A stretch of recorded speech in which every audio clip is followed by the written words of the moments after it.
정한 시간 되었습니다. 자리에서 일어나시고요. 피아노 반주에 맞추어서 묵상 기도하심으로 하나님께 예배를 드리겠습니다.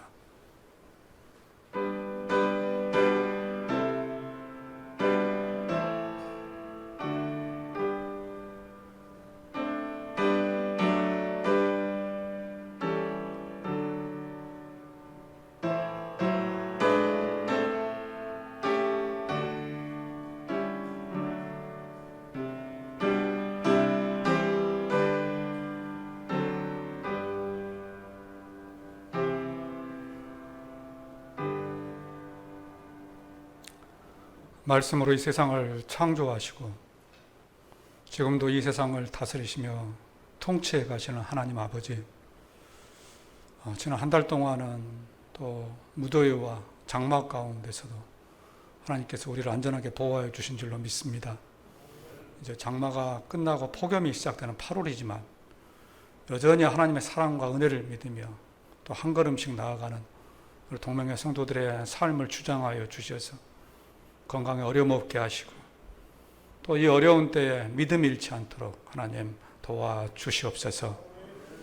오늘도 드려지는 예배 가운데 아버지 함께 하시기를 원합니다. 온전히 하나님께는 영광이요 우리에게는 큰 은혜가 임하는 그런 귀한 축복의 시간 되기를 원하옵고 우리의 힘이 되시고 우리의 능이 되시고 우리의 모든 것이 되시는 우리 주님 예수님의 이름으로 기도합니다.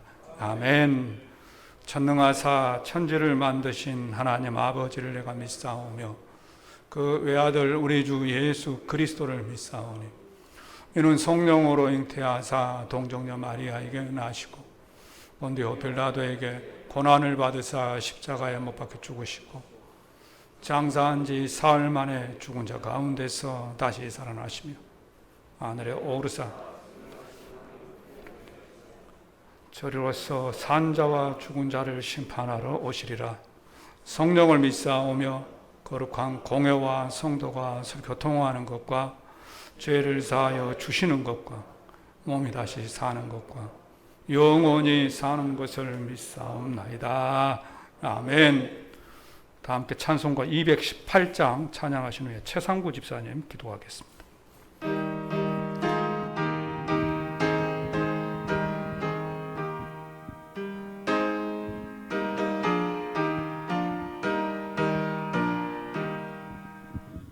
내 몸을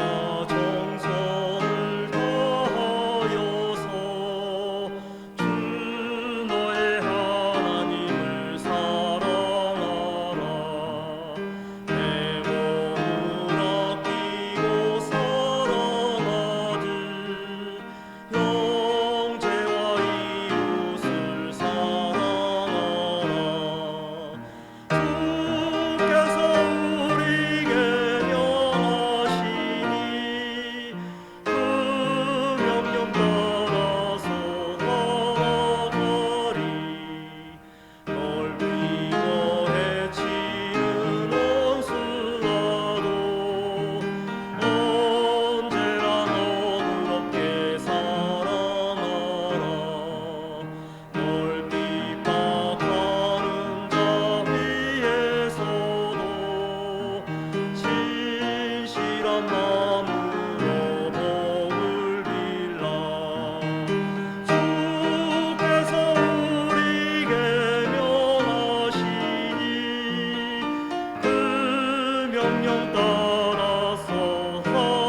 예배의 소중함과 갈급함으로 더욱 거룩한 주의를 사모하고 인도해 주신 하나님 아버지께 동명의 성도들이 다 함께 찬양과 경배를 올려드립니다.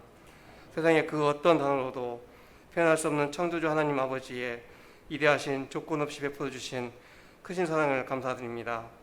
코로나19가 창궐한 가운데 저에게 지혜를 주시어 전 세계 모범이 되는 방역과 온 세상의 모든 것이 잠시 멈춤으로 하나님이 창조하신 자연의 회복을 주심을 감사드립니다. 이 모든 것이 하나님의 계획 안에 있음을 알고 있습니다. 저에게 바이러스 백신이 개발되도록 지혜를 부어 주시옵소서. 치료를 위해 헌신하는 이들을 기억하시고 그들의 건강을 지켜 주시옵소서. 다 함께 모여 예배와 교제를 못하여 나태해지는 저희를 돌아봅니다. 세상의 유혹이 우리 연약함을 넘을 수 있어도 우리가 선택하신 하나님 아버지는 이길 수 없으므로 저희가 온전히 하나님만 의지하고 순종할 것을 다시 한번 확정하고 다짐하오니 힘을 주시고 저희의 신앙을 붙잡아 주시옵소서. 주님의 보살핌으로 병상에 있는 저희 성도들을 치료되고 회복되게 하심을 감사드립니다. 저희 교회를 이끌어주신 하나님께 감사드립니다. 신천동명교회가 하나님 나를 위해 쓰임받기를 간구합니다. 저희가 준비되게 하시고 쓰임받게 하시옵소서. 11월에 있을 임직식을 저희들이 기도로 준비하게 하시옵소서. 동맹의 유초동부부터 작년부와 동맹의 모든 기관들을 축복하여 주시옵소서. 방학을 맞은 후 주일학교 학생들이 방학을 통해 하나님과 가까워지는 시간을 갖기를 소망합니다. 오늘 또 땅끝에서 전국 복음을 위해 헌신하는 주영규, 최성렬, 이원봉 성교사님의 헌신과 기도를 기억하여 주시옵소서. 선교 사역 중에 줄이고 목마른 신령들에게 양식을 나누어 주고 숫자가 부활의 복음의 능력으로 가는 곳마다 구원의 역사와 놀라운 기적이 일어나게 하시옵소서. 선교사님들의 가정과 자녀들의 건강을 지켜주시옵소서. 저희 교회와 성도들이 여러 가지 모습으로 선교사님, 후원교회, 회어린이 및 후원단체들을 후원하게 하시옵소서. 담임 목사님을 늘 영육간에 강건하게 하시고 더 큰 능력을 주셔서 귀한 말씀을 준비하게 하시고 귀한 말씀이 담대히 선포되기를 간구합니다. 예배의 모든 설을 주님께 의탁하며 고귀한 예수님의 피값으로 저희를 구원해 주신 예수님 이름으로 기도드립니다. 아멘.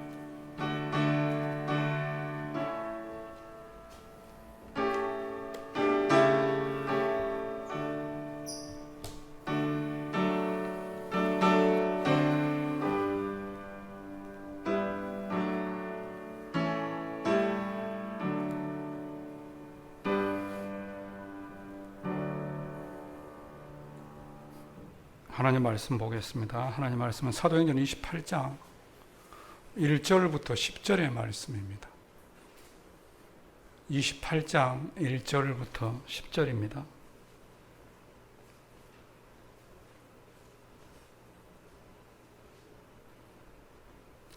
우리가 구조된 후에 안즉 그 섬은 멜리데라 하더라.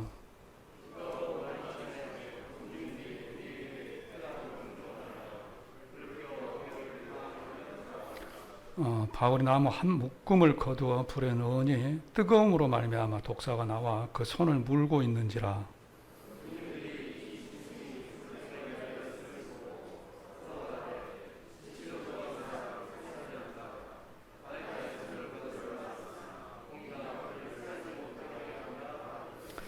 바울이 그 짐승을 불에 떨어버림에 조금도 상함이 없더라.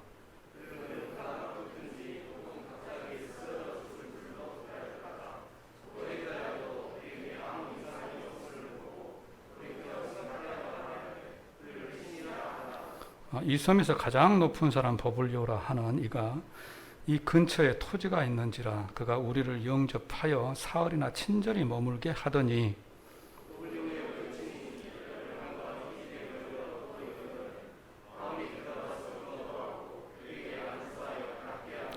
이러므로 섬 가운데 다른 병든 사람들이 와서 고침을 받고 배에 실었더라. 아멘. 한 주간도 평안하셨습니까? 이번 주에는 정말 비가 많이 왔죠. 비가 많이 왔습니다. 7월 달에는 장마가 극성을 부렸던 것 같습니다. 또 8월에는 이제 폭염이고요. 7월을 지켜주신 우리 하나님께서 8월도 지켜주실 줄로 믿습니다. 동맹 성도님들 건강하게 또 한 달 잘 보내시는 우리 성도님들 되시기를 바랍니다. 사도행전에는 수많은 기적들이 나옵니다. 수많은 기적들. 우리가 알고 있는 기적들만 해도 그러죠. 사도행전 3장에 보면은 성전 미문에 앉아있는 안전뱅이를 일으킨 기적이 나오죠. 성전 미문. 또 20장에 보면은 유두고가 창문에서 졸다가 창문에서 떨어져 죽었습니다. 그런데 바울이 기도하자 그가 살아났고요. 또 사도행전 12장에 보면은 베드로가 복음을 전하다 감옥에 갇혔습니다. 감옥에 갇히니까 온 교회가 베드로를 위하여 기도했다고요. 그러니까 그날 밤에 주의 천사가 베드로를 이끌고 그 감옥 문에서 데리고 나와 버렸습니다. 네. 성경에 다 나와 있는 이야기를 제가 합니다. 제가 꾸며서 한 이야기 하나도 없습니다. 네. 사도행전 16장도 그러죠. 바울과 바나바가 감옥에 갇혔습니다. 그런데 기도하니까 막 옥문이 열리면 막 땅에 진동하면서 옥문이 열리고 그래서 그곳에서 나올 수 있게 되었습니다. 예, 제가 거짓말한 거 없습니다. 진짜입니다. 다. 그래서 사도행전에는 기적행전이라고 부릅니다. 기적행전. 기적이 일어난 것들이 너무나 많더라 하는 거예요. 오늘 말씀도 그렇습니다. 오늘 말씀도 기적이 일어나고 있어요. 기적. 어떤 기적이냐? 바울이 독사에 물렸는데도 죽지 않는 기적이 일어났습니다. 독사에 물렸는데 죽지 않았다. 그런데 그것보다 더 큰 기적은 뭐냐? 그 일로 인하여서 그 멜리데 섬에 있는 사람들이 모두가 예수님을 믿었다는 겁니다. 예수님을 믿었다. 이것이 더 큰 기적인 줄로 믿습니다. 그래서 우리 주님은 기적의 하나님이세요. 기적의 하나님.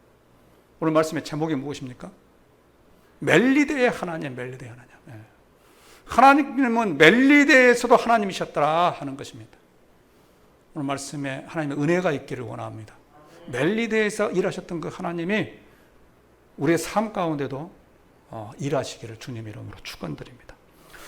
오늘 말씀은 이 바울이 로마로 포로로 잡혀가는 과정 가운데 있었던 말씀입니다. 잘 모르시는 분들도 계실 것 같으니까 제가 오늘 말씀을 조금 풀어서 설명을 드리겠습니다. 바울은 복음을 전하는 사람이었죠. 복음을 전했는데 1, 2, 3차 전도 여행을 하고 지금에 있는 터키 지역, 소아시아 지역, 그리고 유럽의 마게도냐 지역, 뭐 그리스, 로마 이런 곳까지 바울은 복음을 전하고 다녔습니다. 그래서 신약 성경의 절반을 이 사람이 썼어요. 대단한 사람이에요. 대단한 사람입니다. 기독교 역사에 있어서 아주 대단한 사람입니다. 그런데 어디나 보면은요, 대단한 일을 하는데 꼭 반대하는 사람들이 있어요. 그러죠? 어디나 보면은 꼭 반대하는 사람이 있어요. 지금 이스라엘도 반대를 합니다. 반대를 해요. 이스라엘에는요, 크게 두 개의 파가 있어요. 바리새파와 사두개파. 바리새파, 사두개파. 이 두 파는 지금 우리로 말하면은 여당, 야당 이렇다고 말해요. 여당, 야당. 여당, 야당이 되면은 여당, 야당이 친합니까? 싸웁니까? 뻔하죠. 대부분의 어느 나라나 여당, 여당이 싸웁니다. 싸워. 마찬가지예요. 이스라엘도 바리새파하고 사두개파가 늘 싸웠어요. 만나면 으르렁 되고 싸웠는데 바울을 죽이자 하는 데는 모두가 오케이 두 손을 딱 잡고 바울을 죽이자 이렇게 결론이 났다 하는 것입니다. 그래서 바울이 잡혔어요. 감옥에 갇혔어요. 그래가지고 재판을 받기 위하여 로마라고 하는 곳으로 가고 있습니다. 로마. 지금은 육로가 또 비행기가 있기 때문에 교통편이 좋습니다만 그때 당시만 해도 가장 좋은 교통편은 바다였어요. 바다. 그래서 많은 물물 교역들이 바다를 통하여서 이루어졌습니다. 그래서 이제 바울도 그 잡혀갈 때에 상업을 하는 그 상성, 그 사람들의 사이에서 배를 타고 갔어요. 276명의 그 배를 타고 갑니다. 자, 무역하는 사람들이 지중해 바다를 배로 타고 갈 때에는 태풍이 올 것이다, 안 올 것이다라고 하는 것을 알고 가겠습니까? 모르고 가겠습니까? 야, 우리 이번에 가면은 태풍 온다.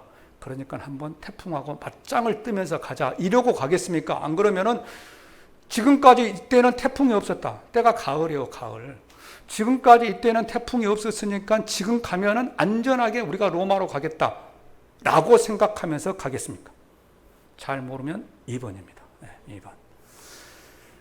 배를 몰고 가는 선장은요, 도 같은 사람이에요. 도 같은 사람. 날씨에 색만 봐도 오늘 비가 오겠다 안 오겠다, 바람이 불겠다 안 불겠다, 도 같은 사람입니다. 그래서 그 사람이 배를 276명 수많은 물건들을, 상품들을 싣고 물물 교역을 하기 위해서 가는데 느닷없이 지중해 한 가운데서 유라굴로라고 하는 광풍을 만나게 된다는 겁니다. 만나게 된다. 그러면 그 광풍을 누가 보냈을까요? 누가 보냈어요? 하나님이 보냈어요. 도저히 일어날 수 없는 상황, 일어나지 않는 상황 가운데 유라굴라 광풍을 일어난 것은 하나님께서 그 배를 향한 하나님의 뜻이 있었기 때문에 유라굴라 광풍을 보냈다는 것입니다. 그래서 어떤 일이 일어나느냐, 이 사람들이 이제 가다가 광풍이 일어나니까 막 짐 다 버립니다. 목숨이 중요하니까 짐 다 버려요. 배, 기구 다 버립니다. 그리고 다 버려도 못 삽니다. 배가 막 이리 저리 파도에 밀려다니면서 다 파손되니까 그냥 짐 뭐 다 팽개치고 자기만 살기 위해서 바다로 헤엄쳐서 막 나옵니다. 다행히도 다 276명이 살아서 나왔어요. 다 살아나서 한 명도 안 죽고 살아서 나왔습니다. 그것을 이 멜리데 섬에 있는 사람이 딱 보니까 얼마나 짠하니까 276명이 막 죽기 살기로 나오는데 날씨는 추운데 막 옷은 젖어 있고 그러죠. 밤이 되면 또 얼마나 추워요. 그러니까는 이 섬 사람이 나무를 잘라다가 나무를 이렇게 불을 피워줬어요. 불을 피워줘. 따뜻하게. 불을 피워주는데 바울이 이제 그 불을 피우려고 나무를 하나 딱 잡았더니 여러분들 뱀 봤죠? 뱀. 뱀은 나무 사이에 숨어 있다가요, 따뜻해지면은 싹 나옵니다. 나와요. 그래가지고 바울의 손을 꽉 물었어요. 꽉 물으니까 그 원주민이 깜짝 놀래가지고, 야, 이제 저 사람 죽었구나. 저 사람은 다른 사람을 죽인 살인자인 모양이네. 뱀이 나와서 본 것 보니까. 그런데 죽었을까요? 살았을까요? 죽었으면 제가 이런 말씀 안 드리죠. 오늘 말씀 5절에도 보면은 그렇게 이야기를 합니다. 바울이 그 짐승을 불에 떨어 버리며 조금도 상함이 없더라. 물렸는데 탁 떨어지니까 뱀이 불에 떨어져서 죽었다 하는 거예요. 그러자 난리가 났습니다. 아니, 저 사람은 어떤 사람이길래 뱀에 물렸는데도 살아났다냐라고 난리가 났어요. 그 다음날 그 소문이 퍼지겠습니까? 안 퍼지겠습니까? 소문이 퍼집니다. 동네방네 그 좁은 섬에 쫙 퍼졌어요. 그런데 그 섬의 지도자라는 사람이 어떤 사람이냐? 보블리오라고 하는 사람이에요. 보블리오 귀에 들어갔습니다. 야, 우리 섬에 온 사람들이 뱀에 물려서 살았어. 나도 그 사람들 얼굴 좀 보고 싶다. 내가 식사 대접을 할게. 우리 집으로 좀 모시고 와라. 그래서 바울 일행이 그곳 집으로 식사 대접을 하기 위하여서 갔습니다. 바울이 이제 앉아가지고 밥을 막 먹으려고 하는데 저쪽 맞은편에 계신 어떤 노인이 아파가지고 곧 죽게 생겨서 병색이 완연해. 그러니까 바울이 그를 찾아가가지고 안수하고 기도를 했어요. 그랬더니 그 사람의 병이 나아버렸습니다. 지금 제가 거짓말 하는 거 아닙니다. 오늘 성경에 다 나와 있는 거죠. 그 소문이 났겠습니까? 안 났겠습니까? 또 소문이 났어요. 또 소문. 그러니까 그 다음날부터 그냥 바울 앞에 사람들이 줄줄이 모여가지고 병자들이 와가지고 병고침을 받았더라 라고 하는 것이 오늘 말씀의 내용입니다. 다 알고 있는 이야기를 제가 설명한 거죠. 다 알고 있는 이야기. 오늘 말씀에 보면은 하나님의 기적이 일어나고 있습니다. 바울이 독사에 물렸지만은 그가 죽지 않고 살아나는 기적이 일어났습니다. 그런데 그로 인하여서 그 배에 탔던 276명이 그 섬에서 3개월 동안 먹고 자고 행복하게 살았더라 라는 기적이 일어났다 하는 것입니다. 한번 생각해 보십시오. 그들이 배에서 파손되어서 나올 때 가지고 있는 거 있었습니까? 옷 한 벌도 없었을 겁니다. 아마 축축이 젖은 옷 가지고 왔어요. 그러면 그곳에 가가지고 먹을 것이 있었습니까? 잠잘 집이 있었습니까? 한번 생각해 보십시오. 그 역으로 멜리데 섬 주민의 입장에서 생각해 보세요. 주민의 입장에서. 남자 장정 276명이 배가 파손돼 갖고 자기 섬에 쑥 들어왔어요. 쑥 들어와. 섬도 조그만한데. 그렇으면은요, 그 멜리데 섬에 사는 사람들도 긴장을 할 판입니다. 긴장을 할 판. 저들하고 어떻게 해야 되냐? 밤에 우리가 공격하지는 않느냐? 그런데 그 276명이 멜리데 섬에서 3개월 동안, 그 겨울 동안에 먹고 입고 자는 것에 걱정이 없이 행복하게 살 수 있었던 그 기적이 일어났다 하는 것입니다. 왜 그랬느냐? 하나님께서 보호하셔서 그렇게 하신 줄로 믿습니다. 지중해 광풍을 보내신 그 하나님, 그 하나님은 뜻이 계셨을 것이고, 그 뜻을 이루기 위하여서 독사감으로도 살려주셨고, 또 버블리오 집에 가서 부친의 병을 고쳐주셨고, 또 그곳에 모이던 수많은 사람들의 병을 고쳐주어서 그들이 비록 3개월 동안 아무것도 가지고 있지 않았지만 하나님께서 그들을 살려주신 줄로 믿습니다. 그 사람들이 그 다음에 3개월 후에 로마로 갑니다. 로마로 가면은 그 276명 가운데 바울 제하고 275명들이 입을 딱 닫고 있겠습니까? 가서 입 닫겠습니까? 열겠습니까? 로마에 도착하자마자 소문이 나버려요. 바울이 이랬단다 소문이 나버립니다. 소문이.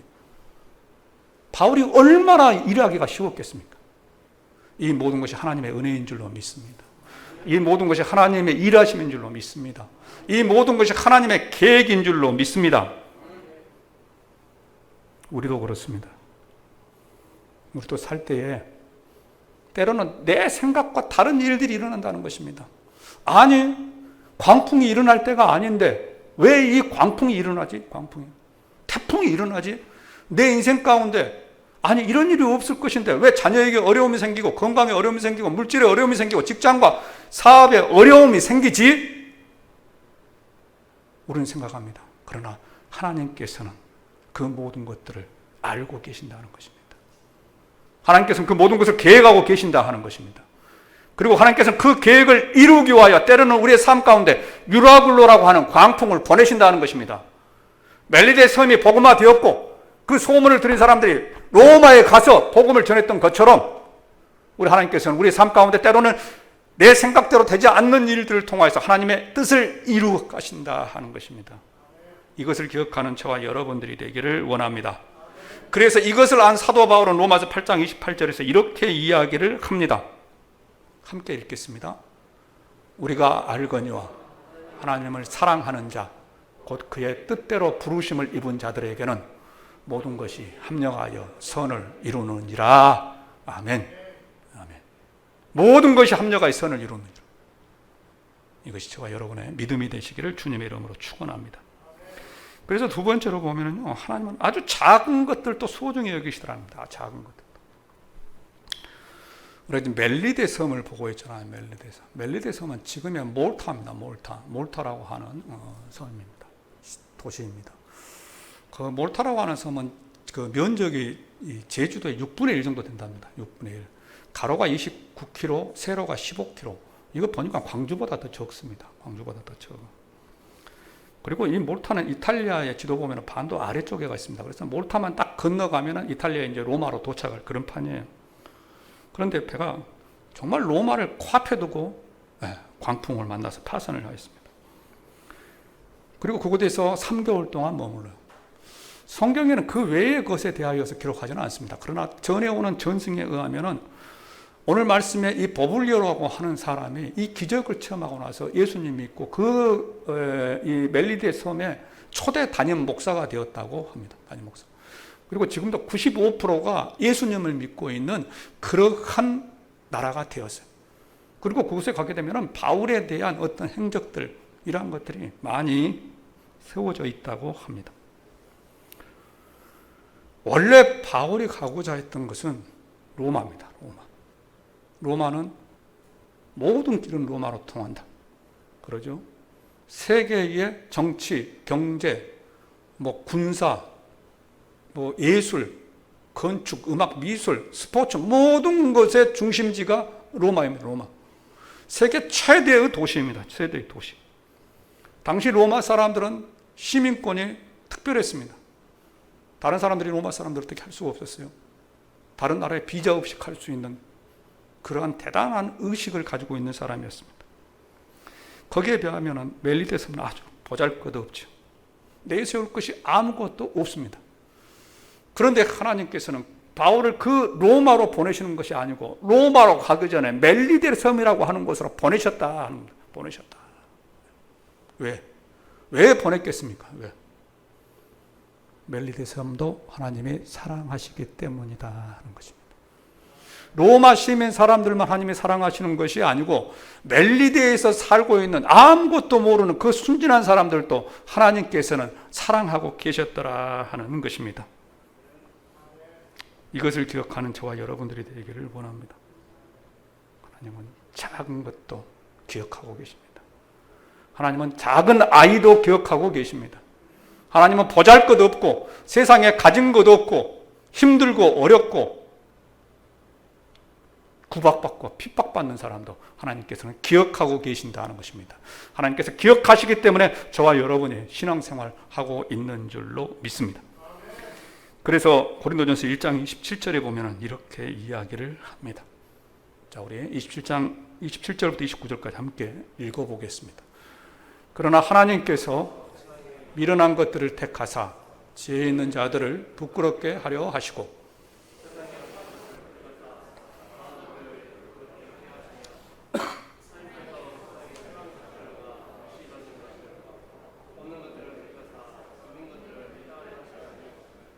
그는 아무 육체도 하나님 앞에서 자랑하지 못하게 하려 하심이라. 하나님께서는 천한 것들, 멸시받는 것들, 부족한 사람들을 택하신다 하는 건 택하신다. 성도 여러분, 때로는 내 인생이 그런 것 같다. 아니, 우리 자녀가 그런 것 같다. 많은 분들이 다 그런 생각들을 가지고 있습니다. 그러나 하나님께는 그것이 아니다 하는 것입니다. 하나님의 계획 가운데는 하나님은 그를 사랑하시고 그를 통하여서 하나님의 일을 이루고자 하는 그러한 하나님의 뜻이 있다 하는 것입니다. 작은 것을 소중하게 여기는 저와 여러분이 되기를 원합니다. 우리 자녀의 모습이 작다고 할지라도 그 작은 자를 사랑하시고 그 작은 자를 주장하시는 하나님을 바라보는 저와 여러분이 되기를 원합니다. 하나님은 그들을 통하여서 하나님의 뜻을 이루실 줄로 믿습니다. 그래서 세 번째로 하나님은 약속을 지키시는 분이십니다. 약속을. 자, 오늘 말씀은 바울이 멜리데 섬에 있을 때 일어난 사건이죠. 멜리데 섬에. 독사에 물려 죽을 수 있는 상황이었는데도 그가 살아났습니다. 그러면 그가 어떻게 해서 살아났느냐? 어떻게 살아났느냐? 운이 좋아 살아났느냐? 아니죠. 23장에 보면은 그가 살아날 것을 하나님께서 미리 말씀을 하셨습니다. 사도행전 23장을 한번 찾아보시면은요, 여기는 앞에서 제가 말씀드린 이 유대인들이 바울을 잡아서 이제 죽이려고 로마로 데려가려고 하고 있는 상황입니다. 사두개파 사람들과 바리새파 사람들이 하나가 되어서 바울을 죽입시다. 그러니까 여야가 할 것이 하나가 없어요. 그래, 죽입시다. 그래서 막 죽이려고 하는데 그때 하나님께서 바울에게 나타나셔서 23장 11절에 보면은 이렇게 말씀합니다. 그날 밤에 주께서 바울 곁에 서서 이르시되 담대하라, 담대하라. 내가 예루살렘에서 나의 일을 증언한 것 같이 로마에서도 증언하여 하리라 하시니라. 죽인다고 하는 소식에 벌벌 떨고 있습니다. 이제 나 죽었구나. 이제 나 죽었구나. 그런데 그날 밤에 하나님께서 나타나셔서 바울아, 바울아, 걱정하지 말아라. 두려워하지 말아라. 너는 죽지 않는다. 너는 죽지 않는다.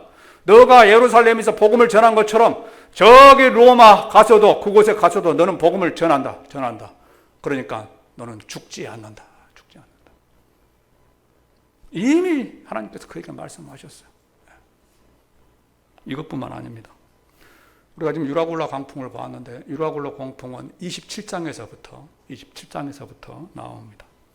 자, 27장의 유라굴라 광풍에 불 때 보면은 이런 말씀을 기록되고 있습니다. 사도행전 27장 23절부터 25절 말씀인데요. 우리가 함께 읽어보겠습니다. 내가 속한 바, 곧 내가 섬기는 하나님의 사자가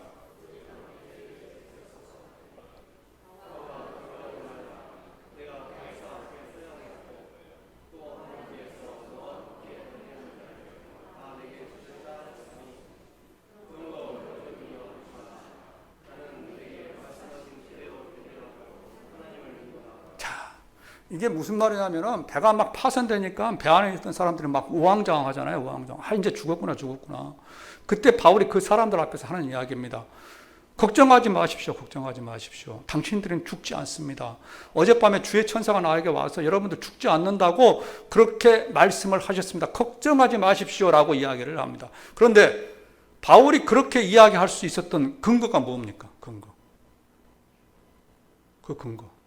그 근거가 24절에 있잖아요. 바울아 두려워하지 말라. 너가 가이사 앞에 서야 하겠고. 가이사 앞에. 황제입니다. 황제. 가이사. 시저. 유명한 로마의 황제죠. 너가 그 시저 앞에 서야 하겠고. 너는 시저 앞에 서야 될 사람이기 때문에 유라굴로 광풍아 널 어떻게 하지 못한다. 지중해가 너를 죽이지 못한다. 라고 말씀하고 있다는 것입니다. 바울은 여러 가지 어려움을 겪었습니다. 오늘 말씀에서 유대인으로부터 죽임을 당하려고 했고 또 바다에서 광풍으로 죽임을 당하려고 했고 그 외에도 그가 쓴 성경에 보게 되면은요 뭐 40에 하나 가만 태장을 5번 맞고 강의 위험과 강도 위험과 여러 가지 어려움을 겪었습니다. 그런데 그렇게 여러 가지 어려움, 크고 작은 어려움을 겪으면서도 그가 살아날 수 있었던 것은 그에게 사명이 있었기 때문이다. 하나님께서 그에게 주신 사명, 역사, 일이 있었기 때문에 그렇다 하는 것입니다. 하나님께서 주신 그 사명을 가진 자는 결코 망하지 않는다는 거예요. 하나님의 일을 감당하는 자는 하나님께서 그를 홀로 놔두지 않으신다는 것입니다. 그걸 붙들어 주신다 하는 거예요. 성도 여러분, 하나님은 우리를 지키시는 분이십니다. 그런데 언제 지키시느냐? 하나님의 일을 할 때에 지키신다는 거예요. 하나님의 일을 할 때. 성경에 보면 다니엘 그렇죠. 다니엘 우상 하나님에게 기도하면은 사자굴에 던지자 그랬어요. 느부갓네살 왕이, 바벨론의 느부갓네살 왕이 하나님에게 기도하면은, 쉽게 말해서 하나님께 기도하면 사자굴에 던지자. 그런데 그날 밤에 가고 기도했잖아요. 그러니까 느부갓네살 왕이 화가 났어요. 저놈이 내 말을 안 듣는데 사자굴에 던져라. 사자굴에 던졌는데 하나님께서 사자들의 입을 봉하셨다. 살려줘야죠. 또 다니엘서 3장에 보면은 다니엘의 세 친구 있잖아요. 메드락, 사삭, 아벳느고. 이 세 사람이 또 우상에게 절하지 않으면은 풀무불에 던지자 그랬어요. 풀무불. 그런데 이 세 사람은 하나님을 믿으니까 절을 안 해요. 어떤 일이 일어납니까? 풀무불 가운데 던져졌어요. 그들을 붙들고 있었던 사람은 불에 타 죽었는데 이 세 명은 풀무불 가운데서도 걸어 다녔다고 그래요. 성경에 나와 있는 이야기입니다. 좀 이상한 것 같으면 내가 성경을 모른다 이렇게 이해를 하셔야 돼. 목사님이 이상한 말을 한다고 하지 마시고. 거기에 보면은요, 한 사람이 더 있었다. 한 사람. 4명이 있었대. 그걸 성경학자들은 예수 그리스도라고 이야기합니다. 예수 그리스도께서 그들을 붙들어 주셨다라고 말씀을 하고 있습니다. 성도 여러분, 하나님을 믿는다고 해서 문제가 없는 것은 아닙니다. 문제가 없다면 얼마나 좋겠습니까? 그러나 문제가 없는 것은 아닙니다. 믿는다고 아프지 않는 것이 아니고, 믿는다고 늘 성공하는 것도 아니고, 하나님 믿는다고 자녀가 잘 되는 것은 아닙니다. 그렇지 않을 경우도 있습니다. 그럼에도 불구하고 하나님께서는 저와 여러분을 지켜주신다고 하는 것을 기억하는 우리 성도들 되시기를 바랍니다. 그래서 다윗은요, 시편 121편 5절과 8절 말씀에서 이렇게 이야기를 합니다. 여호와는 너를 지키시는 이시라. 여호와께서 내 오른쪽에 내 그늘이 되시나니 낮에 해가 너를 상하게 하지 못하냐며 밤의 달도 너를 해치지 아니하리로다. 여호와께서 너를 지켜 모든 환난을 면하게 하시며 내 영혼을 지키시리로다. 여호와께서 너의 출입을 지금부터 영원까지 지키시리로다. 하나님은 우리를 지키시는 분이십니다. 이것을 기억하는 우리 성도들 되시기를 바랍니다. 그런데 성경에 보게 되면요, 이런 또 약속도 있습니다. 예배에 대한 약속을 하나님께서는 말씀을 많이 하셨습니다. 다니엘서에 보게 되면 다니엘서 12장 11절 다니엘서 마지막에 보게 되면은요, 종말의 때가 오면은 제사 드리는 것, 예배 드리는 것을 폐하려고 한다라고 하는 그런 말씀이 있습니다. 폐하려고 한다. 예배를 못 드리게 하려고 한다. 그래서 그 뒤에 실제적으로 이 이스라엘의 역사에 보게 되면은 이 로마의 에피파네스라고 하는 4세, 이 사람이 로마의 황제가 이스라엘 백성들을 예배를 못 드리게 성전에다가 돼지피를 잡아가지고 돼지 피를 뿌려버렸어요. 돼지 피는 부정하다 그래서 이스라엘 백성들을 아주 싫어하는 거거든요. 그런데 이 제사 예배를 못 드리게 하기 위해서 이 로마 황제가 돼지를 잡아서 그 피를 뿌려버렸을 정도입니다. 이게 신약 성경에 나옵니다. 그 정도로 예배 드리는 것을 방해해요. 그리고 예수 믿는 사람들이 천국에서 계시록 19장에 보게 되면은 예수 믿는 사람들이 천국에서 만나서 가장 먼저 하는 일이 뭐냐? 그것이 하나님을 찬양하며 하나님께 영광 돌리는 것입니다. 계시록 19장 4절과 5절 말씀이에요. 자, 우리 함께 읽어보겠습니다. 또 24장로와 네 생물이 엎드려 보좌에 앉으신 하나님께 경배하며 이르되 아멘 할렐루야 하니 보좌에서 음성이 나서 이르시되 하나님의 종들 곧 그를 경외하는 너희들아 작은 자나 큰 자나 다 우리 하나님께 찬송하라 하더라. 예. 하나님을 경외하는 자, 찬송, 예배드린다는 것입니다. 그래서 우리 그리스도인이 가장 해야 될 것은 하나님께 예배드리는 것이요. 천국에 가서 가장 먼저 하는 것이 예배이기 때문에. 그런데 사탄은 그 예배를 드리게 하지 못하기 위하여서 성전에다가 피를 뿌리게 되는 그러한 일들이 있다는 것입니다. 그런데 이러한 일들은 우리 기독교 역사에 수없이 나타났습니다. 수없이. 저기 멀리서부터는 뭐 로마가 그리스도인들 핍박해서 카타콤이라고 하는 들어가는 그러한 일들부터 시작을 해서 우리나라의 역사에도 보게 되면은 일제시대 일정 강점기에 예배를 못 드리겠습니다. 신사를 참배하게 하고 그래서 목사님들을 잡아가 감옥에 가서 죽은 사람들 많잖아요. 6.25 전쟁 때 어떻습니까? 6.25 전쟁 때 교회 불태우고 목사님들 잡아다 감옥에 그래서 순교당하고 교회 다닌다고 하면 다 죽이고 이러한 일들 뭐 지금도 그런 일들이 일어나죠. 중국의 시진핑 또 북한의 김정은 뭐 그 앞에 김정일 다 세계의 독재자들은 그들이 정권을 잡고 나면 가장 먼저 했던 일이 뭐냐? 크리스찬들이 예배를 드리지 못하게 했다고 하는 공통점이 있습니다. 그러면 왜 그렇게 했느냐? 그 뒤에 그들을 통하여서 하나님께 예배드리는 것을 방해하려고 하는 사탄의 공작이 있었다 하는 것입니다. 사탄의 공작이.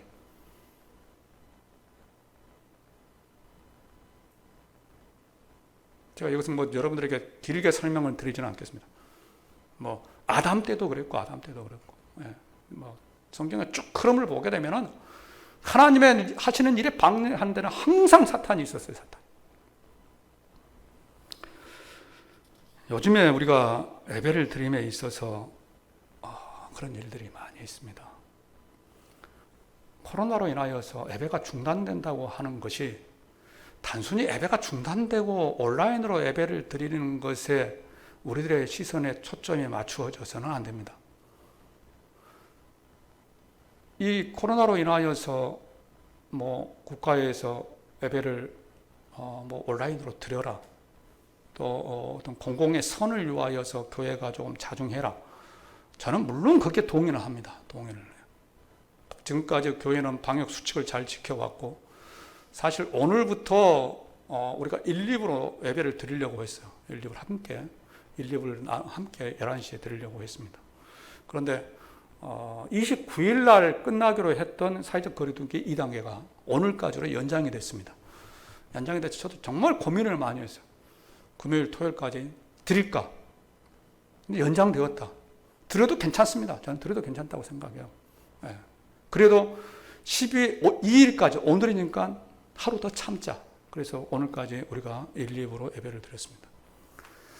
제가 지금 한 5개월, 6개월 동안 이 목회자로서 예배에 대한 모습을 보게 되면은요, 점차적으로 우리의 신앙이 하나님으로부터 멀어지고 있다고 하는 것을 저는 느끼게 됩니다. 그런데 그 중심에는 예배가 있다는 거예요. 예배가. 그 전까지만 해도 그냥 교회에서 예배를 드리면 그렇게 나왔던 사람들이 이제 온라인으로 예배가 되니까 조금만 무슨 일이 있게 되면 그냥 온라인으로 드린다고 하는 것이 서스럼 없이 이야기가 나옵니다. 이것은 사탄이 좋아하는 일입니다. 제가 국가 정부 시책에 대하여서 지키지 않겠다. 아니라 저는 그것에 대하여서는 철저히 지키지만 우리 교회가 그 가운데서 할 수 있는 일에 대하여서는 최선을 다해서 사탄이 여러분들을 범접하지 못하도록 저는 할 생각입니다. 이미 지난주 우리 당회 장로님들하고 이야기를 나눴어요. 앞으로 교회가 어려운 상황이 닥치기도 또 하겠지만 지금까지 이제 국가가 잘 하셨고 또 광주도 이번에 한번 겪어봤기 때문에 그런 어려움은 이제 없을 것이다. 그랬을 경우에 온라인으로 정부에서는 온라인으로 이것을 요구를 합니다. 이번에도 연락 와가지고 온라인으로 예배를 드리시느냐. 아니다 했더니 와서 확인을 하고 갔어요. 일부 예배 때. 네, 그렇습니다. 그렇기 때문에 우리가 그 방역 절차는 철저히 준수할 것입니다. 준수하지만 그렇다고 해서 지난번처럼 교회 예배를 폐하고 온라인으로 이렇게 드리지는 않을 것입니다. 우리가 이제 11시에 예배를 드리면서 국가에서 아무리 그런다고 할지라도 교회에 나와서 예배를 드리고 싶은 사람들, 또 예배를 드려야 할 사람들은 이곳에서 예배를 드리고, 물론 그렇지 못한 사람들은 이제 또 온라인으로 예배도 드려지도록 그렇게 할 것입니다. 성도 여러분, 지금은 정말 저는 중요한 때라고 생각을 합니다. 중요한 때. 로마 시대에 그랬던 것처럼, 일제강점기에 그랬던 것처럼, 6.25 때 그랬던 것처럼 사탄은 또 다른 방법으로 우리에게 예배를 드리지 말 것을 종용하고 강요하고 있습니다. 온라인 예배와 현장에서 예배 드리는 것은 다릅니다. 온라인 예배와 현장에서 예배 드리는 거, 여러분들 이제 해보셨을 겁니다. 처음에 한두 번 정도는 잘 하셨으리라고 생각합니다. 아닙니다.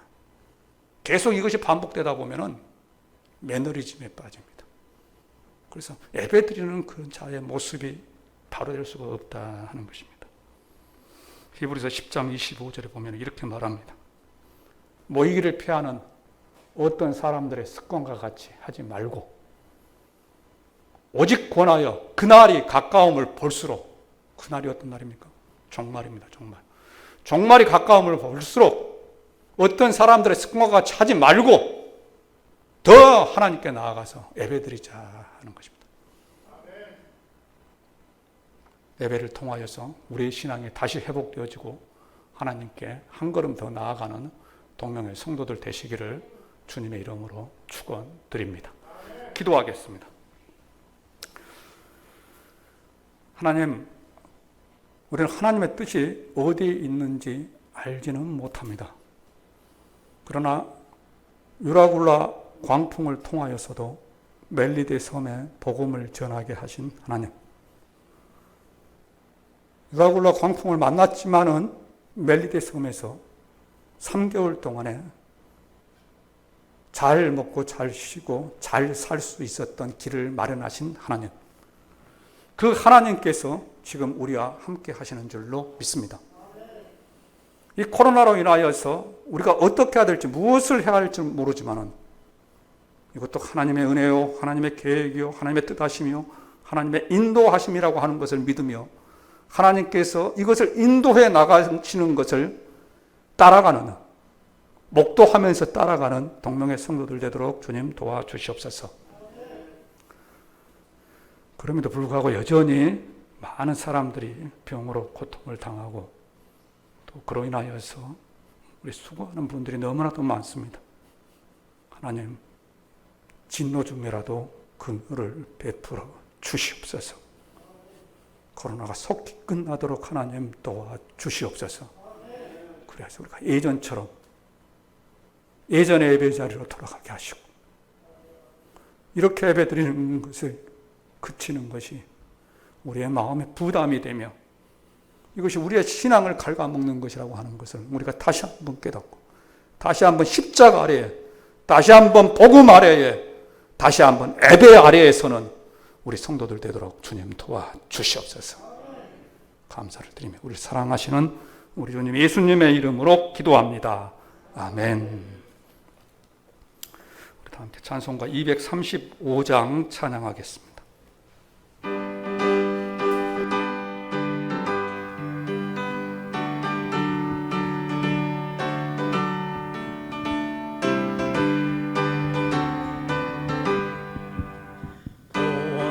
즐거운 우리 집 맑고도 묘룩한 천국에 거룩한 백성들 거기서 영원히 영광에 살겠네.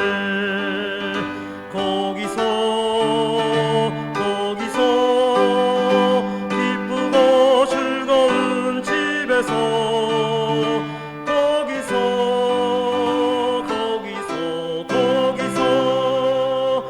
영원히 영광에 살겠네.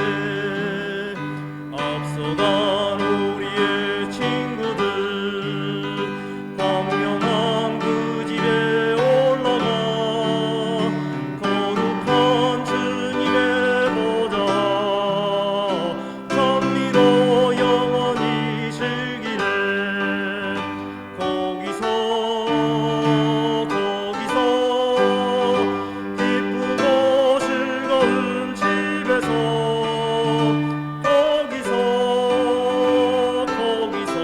거기서 찬미로 영원히 즐기네. 우리를 구하신 주님도 거룩한 그 집에 계시니 우리도 이 세상 떠날 때 주님과 영원히 살겠네. 거기서 기쁘고 즐거운 집에서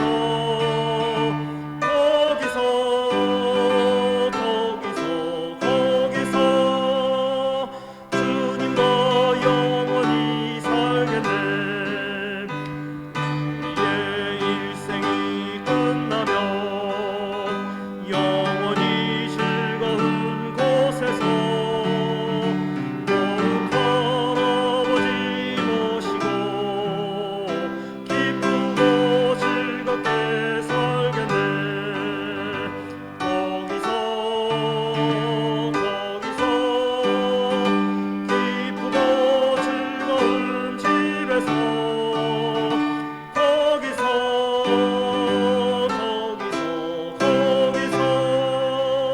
기쁘고 즐겁게 살겠네.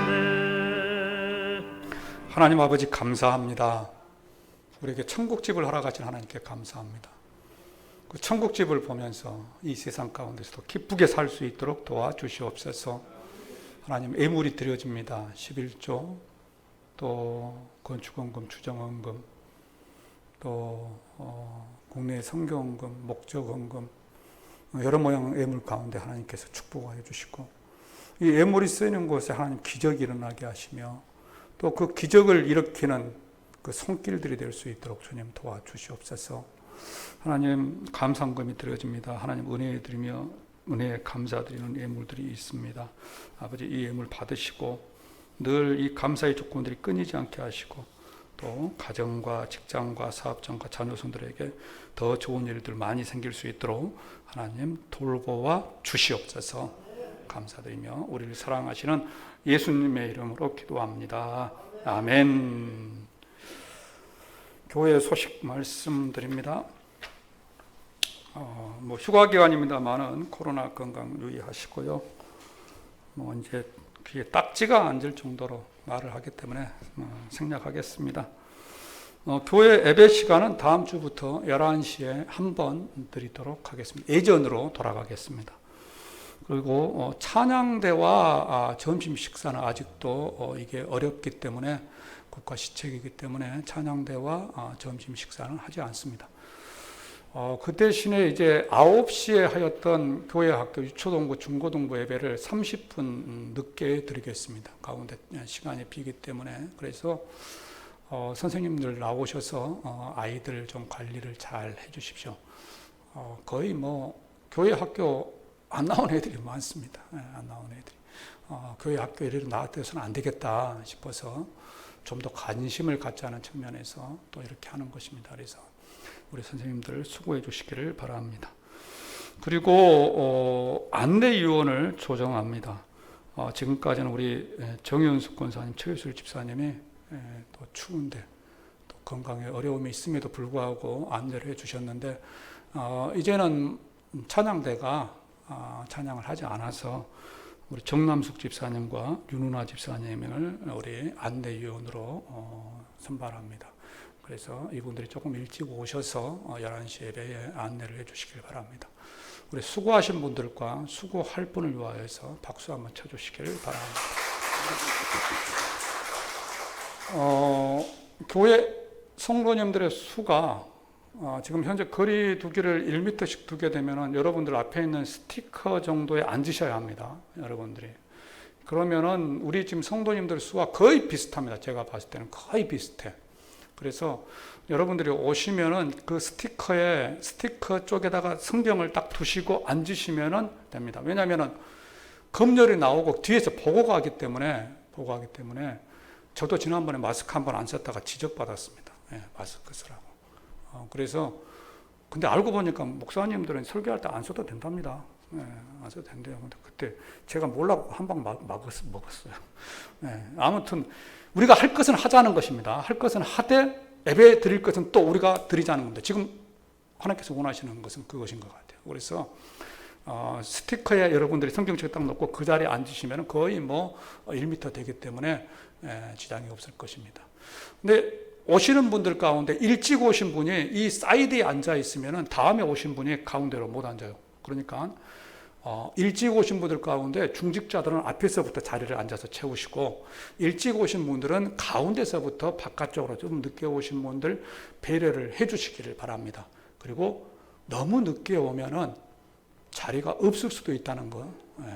그러면은 3층을 올라가면 예배를 드릴 수 있습니다. 이 중층에서도 예배를 드릴 수 있고 3층에서도 예배를 드릴 수는 있습니다. 그래서 그렇게 하려고 합니다. 그러면 충분히 가능하거든요. 그러니까 조금 늦게 오시면은 그럴 수도 있다는 거. 근데 이제 그곳에 가면 신발을 벗어야 합니다. 신발을. 다른 것은 다 똑같은데 신발을 벗어야 돼요. 그래서 아무튼 교회 계획들도 있고 하기 때문에 여러분들이 그런 부분에 있어서 협력을 해 주시면 감사하겠습니다. 그렇게 하실 수 있겠습니까? 네, 감사합니다. 다 함께 일어나셔서 피회송 찬양하시고 예배를 마치겠습니다.